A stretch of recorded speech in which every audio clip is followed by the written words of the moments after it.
Birthday పార్టీలో లహరికి పరిచయమైన వ్యక్తి కావాలని లహరి బ్యూటీ పార్లర్కి వెళ్ళి వస్తూ ఉండగా తనని ట్రాప్ చేసి స్కూటీని పంచర్ చేసి ఇక లహరికి లిఫ్ట్ ఇస్తానని చెప్పి నమ్మించి మత్తు మందు కలిపిన కూల్ డ్రింక్ని తన చేత తాగిస్తాడు. ఇక దాంతో లహరికి బాగా మత్తుగా కళ్ళు తిరిగినట్టుగా అనిపిస్తుంది. మా ఇంట్లో కాసేపు రెస్ట్ తీసుకుందు కానీ అని చెప్పి అతను తన ఇంటికి తీసుకుని వెళ్తాడు. వాటర్ తీసుకుని వస్తాను, నువ్వు కూర్చో అని చెప్పి లహరి అక్కడ సోఫాలో కూర్చున్న తర్వాత మరొకసారి మత్తు మందు కలిపిన వాటర్ని తీసుకువచ్చి లహరికి ఇస్తాడు. లహరి ఆ వాటర్ కూడా తాగడంతో తను పూర్తిగా స్పృహ కోల్పోతుంది.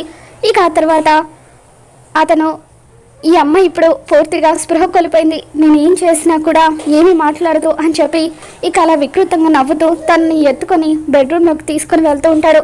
మరోపక్క శరణ్య నాటు మందు తీసుకొచ్చిన తర్వాత తన చేతిలో ఉన్న పూల సజ్జను డైనింగ్ టేబుల్ మీద ఉంచి వంటగదిలోకి వెళ్ళి ఈ మందు ఎందులో అయినా కలిపి ఆయన చేత తాగించాలని చెప్పి బౌల్లో మత్తు మందు వేసి కలుపుతూ ఉంటుంది.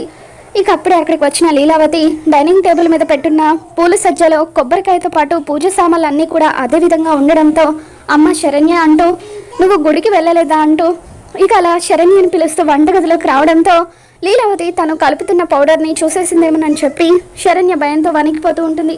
మరి ఈ వీడియో మీకు నచ్చినట్లయితే లైక్ చేయండి.